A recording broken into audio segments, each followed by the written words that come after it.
Salut tout le monde, ici Sylvain Potvin. Aujourd'hui, on va parler de comment faire un bilan. 3 choses précises. Comment faire un bilan? Pourquoi faire un bilan? Comment placer nos objectifs pour la prochaine année qui s'en vient. Je m'explique. Beaucoup de monde me demande comment faire un bon bilan, pourquoi faire des bilans, que ce soit dans le monde sportif ou même dans la psychologie de la performance.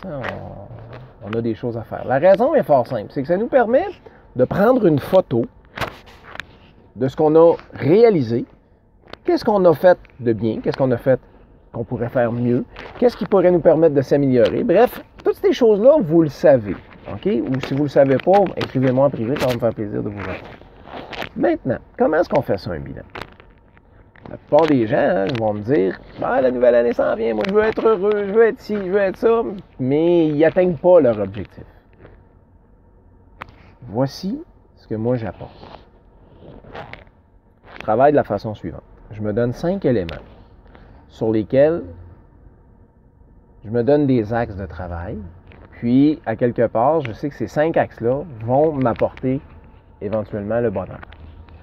Le premier axe, imaginons-nous une roue de vélo, là, okay, avec 5 rayons. Il n'y en a pas un qui est plus important que l'autre, ou il n'y en a pas un qui vient avant l'autre.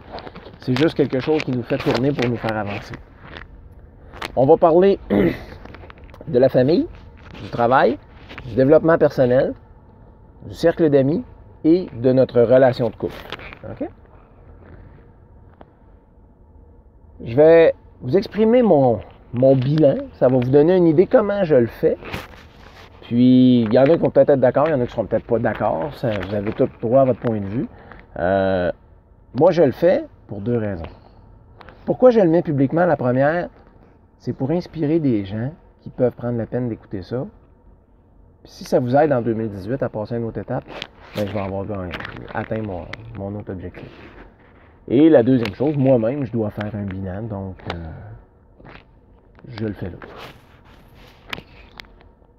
Mon bilan au niveau de la famille. Mon bilan au niveau de la famille, je vais le faire dans l'axe suivant. Mon fils, mes 2 filles, la mère de mes filles, ma mère, ma soeur. Mon fils, qui a 21 ans, m'a fait 2 beaux cadeaux cet hiver, cette année en 2017. Le premier, il m'a demandé de le former en ski alpin pour devenir moniteur de ski alpin. Parce que pour ceux qui ne le savent pas encore, en plus d'être entraîneur sportif cycliste, je suis moniteur en ski alpin aussi. Et cet été, il m'a demandé de le coacher en karting. Il voulait améliorer ses performances. Il ne fait pas du karting de haut niveau, de compétition, plus pour amateurs, mais en même temps, il raffine ses techniques de conduite. Puis, ça m'a permis d'avoir un certain rapprochement avec lui. Puis, honnêtement, j'ai bien aimé l'expérience. Mes 2 filles. Mes 2 filles, cette année, ce que j'ai instauré, j'ai instauré ça en février, mars à peu près, où ce que je passais une journée seul à seul avec une autre journée seul à seul avec une autre. Parce qu'il faut comprendre que je suis séparé de la mère de mes filles depuis 2009. Et les fins de semaine, elles sont souvent avec moi. Donc, pour me rapprocher encore plus de eux, c'est ça que j'ai fait. Je suis content parce que ça m'a permis justement de voir et de découvrir des nouvelles axes avec mes filles. Mais en même temps, j'ai eu la chance d'aller les voir cet été à presque tous les matchs de soccer parce que dans un autre axe que vous allez voir tout à l'heure, j'ai changé un petit peu mes activités professionnelles, puis j'avais comme libéré du temps. Ça, c'est, de ce côté-là, c'est très positif pour moi. Un autre élément qui est la relation que j'ai avec ma mère. La relation que j'ai avec ma mère a toujours été houleuse d'une certaine manière. Puis cette année, elle et moi avons eu la capacité de se dire des vraies choses, puis d'aller vraiment en profondeur et de mettre nos émotions de côté pour être capable éventuellement de se partager ce qu'on a à se partager, puis d'agrandir là-dedans. Fait que ça, moi, je suis content parce que c'est un objectif que je m'étais mis, puis je l'ai atteint. Ma soeur, c'est-à-dire la mère de mes filles, même si je suis plus avec elle, je suis heureux parce que on a une très bonne relation, la mère de mes filles et moi, et ça, dans le milieu familial, pour moi, c'est important, même si je suis plus avec elle. Ma sœur et moi, on s'est rapprochés aussi. Cette année, j'ai eu beaucoup de déceptions et il m'est arrivé des événements personnels en janvier dernier où j'avais mal en dedans de moi, j'ai pleuré, j'ai perdu même 16 livres en 15 jours, déjà que j'en avais pas beaucoup à perdre.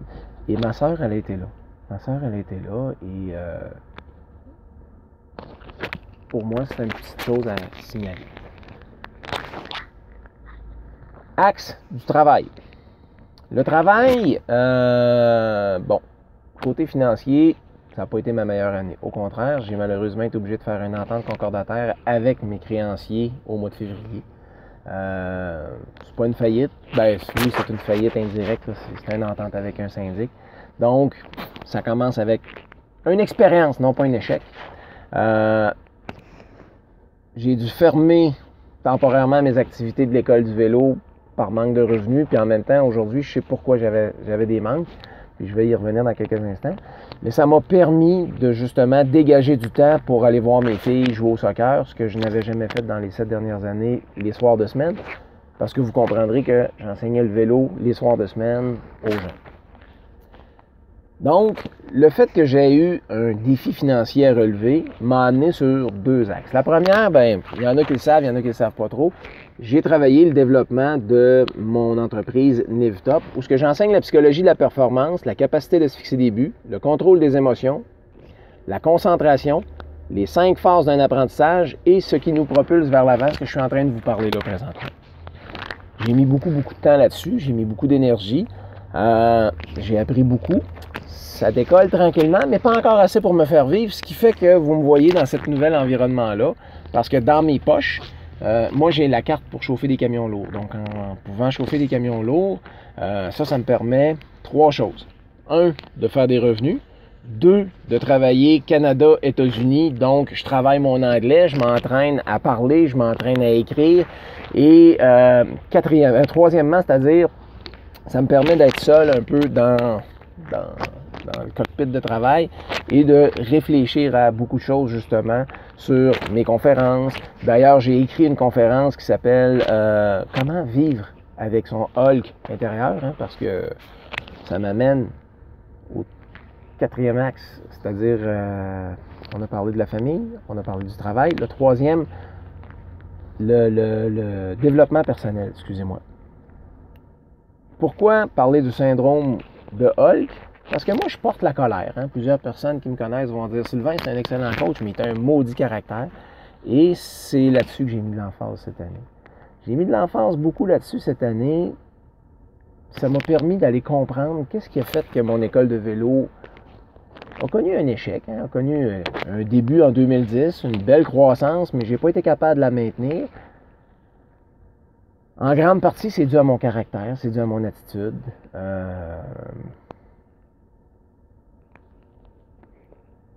C'est pas évident à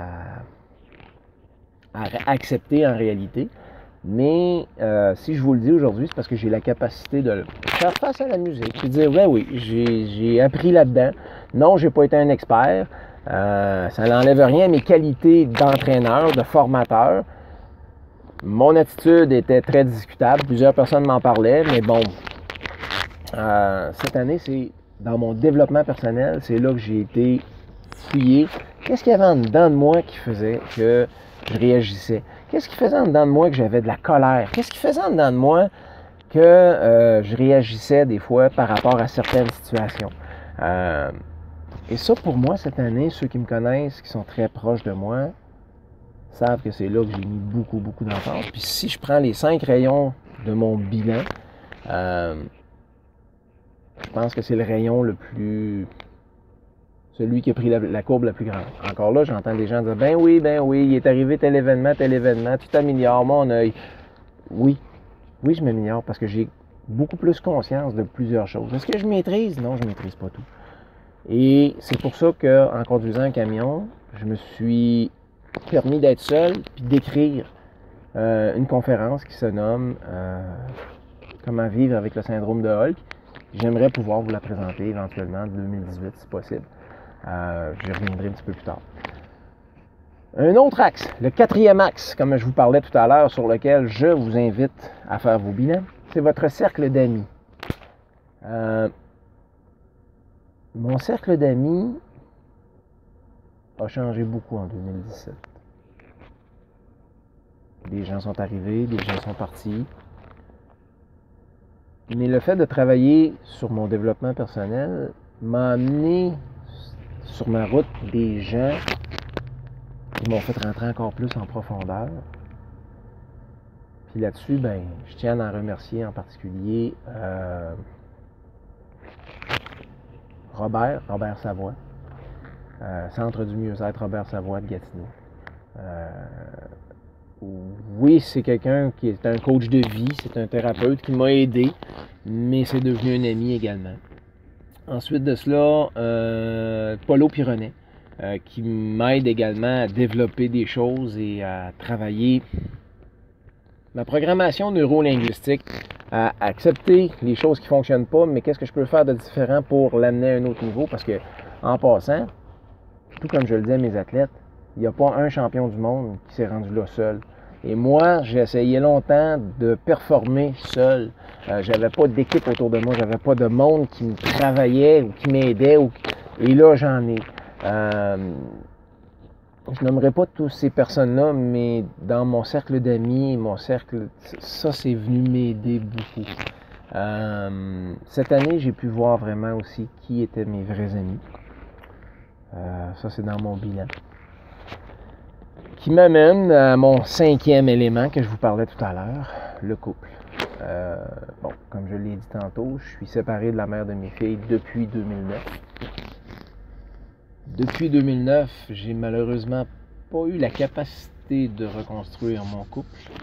J'ai eu plusieurs, nommons-le comme on le veut, des fréquentations, des gens qui ont passé dans ma vie, oui.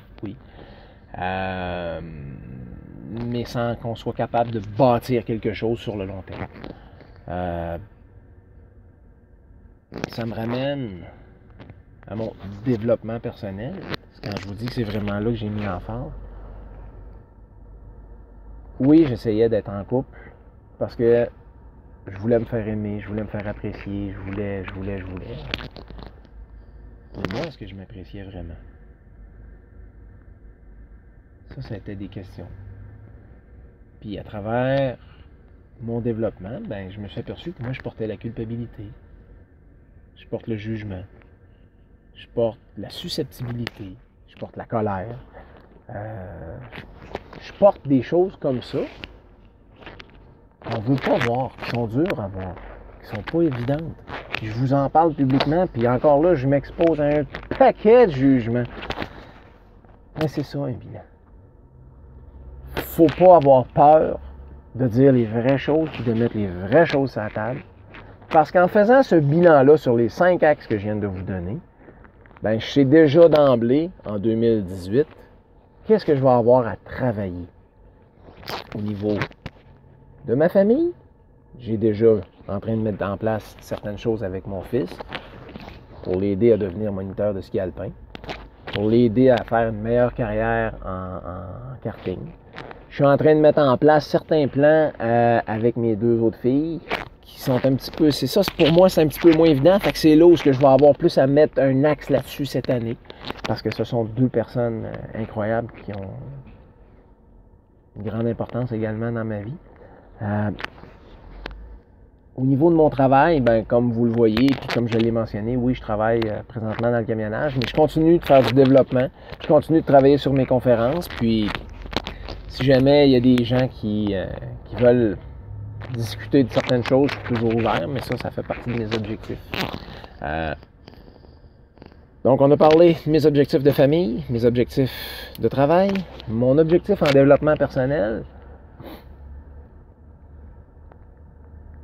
Il est encore en construction. Il est encore en construction parce qu'il faut comprendre que dans les phases de l'apprentissage, il y a l'initiation. Ça, c'est la partie où on fait un paquet d'erreurs. L'acquisition. Ça, c'est... Je sais que je fais des erreurs, mais je ne les comprends pas toutes. La consolidation, ça, c'est... Je sais ce que j'ai à faire, mais je suis obligé de rester concentré parce que l'erreur n'est pas loin. Le perfectionnement, bien ça, c'est... Je sais ce que j'ai à faire, faut que je reste concentré, mais dérangez-moi pas là, dans ce que j'ai à faire. Et la variation créative. La variation créative, c'est qu'on peut jouer d'une façon ou d'une autre. Ça, c'est universel pour tous les apprentissages. Ben moi, dans mon développement personnel, je pense que je viens juste de sortir de la zone d'initiation. Fait que oui, il me reste encore beaucoup de travail pour ceux qui veulent se faire plaisir de me planter sur les réseaux sociaux, de me planter socialement, puis que je suis le pire des hommes que la Terre peut pas avoir. Ben, je suis désolé. Oui, effectivement, probablement que vous avez raison de porter ce jugement-là parce que j'ai dû faire des erreurs, mais est-ce que je les ai fait vraiment dans une intention de nuire? Je pense pas. Tout ce que je cherche à faire, c'est d'améliorer des choses, mais on ne peut pas améliorer quelque chose dont on n'a pas conscience, dont on ne sait pas. Et oui, les gens me disaient « Ah, t'es colérique! Calme-toi, calme-toi! Ouais, qu'est-ce qu'il y avait en dedans de moi? » qui faisait que je déclenchais. De là, j'ai écrit la conférence sur comment vivre avec son Hulk intérieur. Et aujourd'hui, j'arrive à beaucoup mieux identifier mes déclencheurs. Est-ce que je les maîtrise tous? Non. Puis c'est pour ça que mon objectif en 2018, continue de travailler dans cet axe-là. Famille, travail, développement personnel, cercle d'amis. Cette année, je vais mettre un petit emphase sur mon cercle d'amis parce que je me suis aperçu que c'était un de mes points faibles également. Et il y a des choses que je vais faire pour mettre en place. Donc, au moins une fois par mois, ceux qui sont vraiment proches de moi, je vais m'arranger pour faire quelque chose de spécial. Juste nous autres. Juste créer quelque chose. Je ne sais pas encore quoi, mais c'est sûr que je vais travailler de quoi là-dessus. Et le point numéro 5, la vie de couple, présentement, je vous dirais que les choses vont se placer comme elles doivent se placer. Je suis convaincu qu'en travaillant mon axe personnel, cet axe-là va venir. Présentement, mes efforts vont beaucoup plus être au niveau personnel. Donc, c'était la manière de faire un résumé. Je vous souhaite de passer une merveilleuse fin d'année. Puis, si vous avez des questions, je vous invite à me les partager sous cette vidéo-là. C'était Sylvain Potvin pour la psychologie de la performance. Au plaisir de vous revoir.